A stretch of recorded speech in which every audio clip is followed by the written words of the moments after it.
In this video, I'm going to show you how to enter expenses in QuickBooks Online. So to do this, you want to go to the left and click on plus create. And then from here under vendors, you want to click on expense.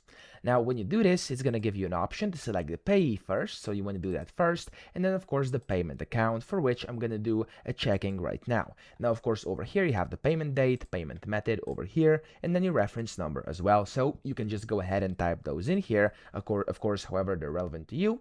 And then from here, you want to put in the category details. So this is where you essentially have to, of course, type in your category things. So you want to go to drop down and you basically have to put in whatever it was. So for example, advertising over here, you can add descriptions, amounts, you can check if it's billable or taxable. And then here you have the customer as well. Okay.